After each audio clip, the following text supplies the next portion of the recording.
नमस्कार, अभिवादन। मैं हूँ रमा शंकरा। इस सुबह सवेरे के बेला में आपको गुजरात राज्य के मेहसाना जिला के राष्ट्रीय डेयरी विकास बोर्ड के इस बहुत बड़े कैंपस से बोल रहा हूँ। यहाँ पर देख रहे हैं प्रकृति का बहुत ही सुनहरा मनोहारी दृश्यों के बीच प्रशिक्षण कार्यक्रम के लिए आया हूँ। और गुजरात राज्य में मेरा यह पहली यात्रा है और ये यात्रा जो है बहुत ही सुखद रहा। अहमदाबाद स्टेशन पर उतरने के बाद हमने ऐतिहासिक सोमनाथ मंदिर पर गया, जहाँ पर समुद्र के किनारे और संगम घाट में स्नान किया, समुद्र के लहरों को देखा और फिर जो शिवलिंग है, जो धार्मिक रूप से कहा जाता है प्रथम ज्योतिर्लिंग है, वहाँ पर गया, उसको भी देखा।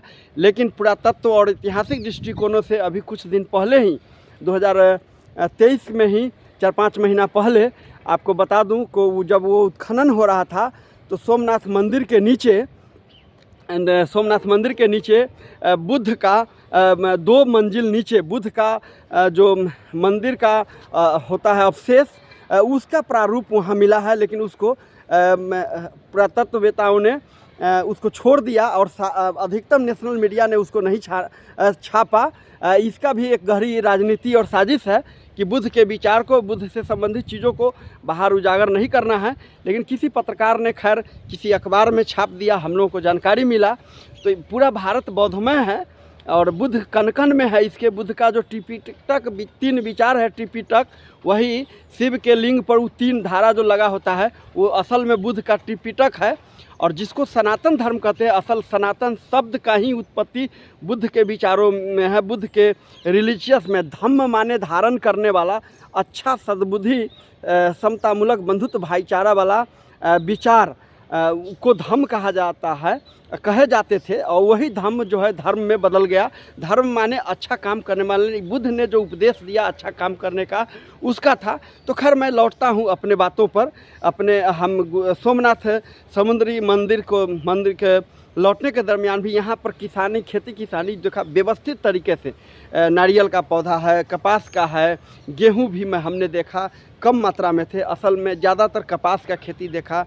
यहाँ पर आपको बताएं जीरा, धनिया आदि इस सब चीज़ का खेतों में है। जबकि यहाँ पर पानी का जो लेवल है 1200 से 1400 फीट नीचे जाके मिलता है, बहुत कठिन है। धरती से निकालने के बाद तुरंत यूज करने लायक भी नहीं होता है, वो 1 दिन ठंडा होने के बाद उपयोग होता है। इतनी कठिनाई के बाद भी व्यवस्थित तरीके से ये काम हो रहा है। और पशुपालन के क्षेत्र में जो अमूल्य है वो गुजरात का देश ही नहीं पूरे दुनिया में एक पहचान बनाया है।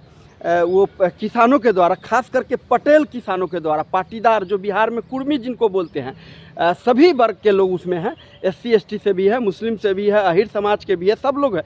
लेकिन पटेलों ने उसका नेतृत्व किया। बाद में मुरारजी देसाई और लाल बहादुर शास्त्री भी प्रधानमंत्री के काल में उसको उसी सहकारिता को राष्ट्रीय स्तर पर डेवलप किया। और मेहसाना में जो राष्ट्रीय बोर्ड का एक ब्रांच है, दूसरा चंडीगढ़ में है, दक्षिण भारत तमिलनाडु में आपको बताएं ईरोड में है, और पश्चिम बंगाल के सिलीगुड़ी में चौथा सेंटर है। ये तमाम जगह पर यहाँ पर एक से एक पशु से संबंधित, और खास करके शुद्ध दूध कैसे मिले और शुद्ध दूध का उत्पादन स्वस्थ पशु से किसानों को मिले और उसका आर्थिक लाभ भी हो, और स्वस्थ शरीर में स्वस्थ विचार आती है और स्वस्थ समाज का निर्माण होता है। इसमें पशुपालन कृषि के साथ साथ कैसे ज्वाइंट है उसको बताया जा रहा है और सीखने का मौका मिला। तो यह एक ट्रिप जो है, एक यात्रा बहुत ही बेहतरीन रहा। मैं किसान के रूप में खुद भी प्रशिक्षक के रूप में इसमें शामिल हुआ हूँ। ये 26, 27 और 28 3 दिन प्रशिक्षण होना है। 26, 27, 28 दिसंबर को आज दूसरा प्रशिक्षण दिन है। मेरे साथ मेरा छोटा अनुज है जी। आपका नाम? अजय कुमार यादव। अजय कुमार यादव है। इसको भी साथ में लाया हूँ, ये घर पे था कि चलो सीखते हैं। और आए यहाँ सीखे तो कैसा लगा, क्या अनुभव? बहुत बढ़िया अनुभव मिला है। सब चीज़ स्वस्थ दूध निकालने के लिए क्या क्या प्रक्रिया अपनाना है?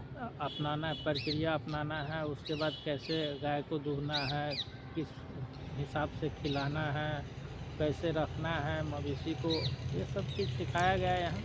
ये सब चीज़ सिखाया गया है। और बीमार पशुओं को फिर कैसे उपचार करना है, उसके दूध को संयुक्त नहीं करना है, बारीकी चीज़, कितना टेम्परेचर पर, जैसे दूध जो है आपको 76 डिग्री सेल्सियस पर अधिकतम वो खौला करके मात्र 15 सेकेंड ही खौलाना होता है, लेकिन हम लोगों के यहाँ लगातार खौलाते रहते हैं। बहुत से सारी चीज़ें की बात आई।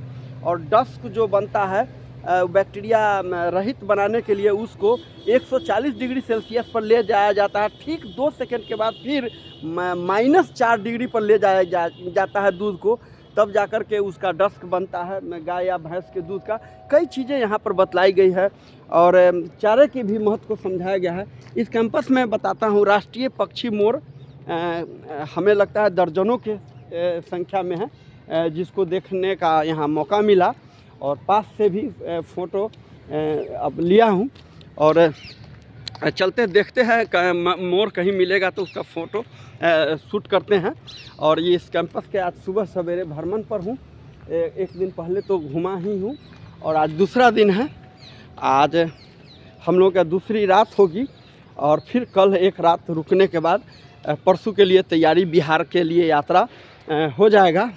बहुत ही खूबसूरत दृश्यों के बीच छात्रावास वगैरह सब भी बहुत तरीक़ा से यहाँ पर है और नाश्ता पानी भी ये करवा रहे हैं। ये आप देख सकते हैं फील्ड है, ग्राउंड है। नीम का पेड़ बहुतायत इस कैंपस में है, फूलों का, और ये नारियल के विभिन्न नस्ल का भी है। और ये सब चीज़ आप यहाँ देखते हैं बड़ा तरीक़ा से है। अड़हुल का भी कई वैरायटी है, दर्जनों वैरायटी है अड़हुल का। यहाँ पर हम हॉल में चलते हैं। यहाँ पर इस अब देख रहे हैं परीक्षार्थियों का हार्दिक स्वागत एवं अभिनंदन। मानसिक प्रशिक्षण संस्थान राष्ट्रीय डेयरी विकास बोर्ड मेहसाना 384002।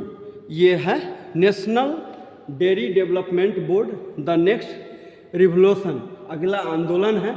इसको जो है फ्लड ऑपरेशन के नाम, ऑपरेशन ऑफ फ्लड, दूध की बहुतायत बढ़ाने के लिए दिया गया। मनोरंजन कक्ष है यहाँ पर हम लोग, और बगल में फिर सिखाने वाला चीज़ें हैं, सिखाने वाला सभा कक्ष है।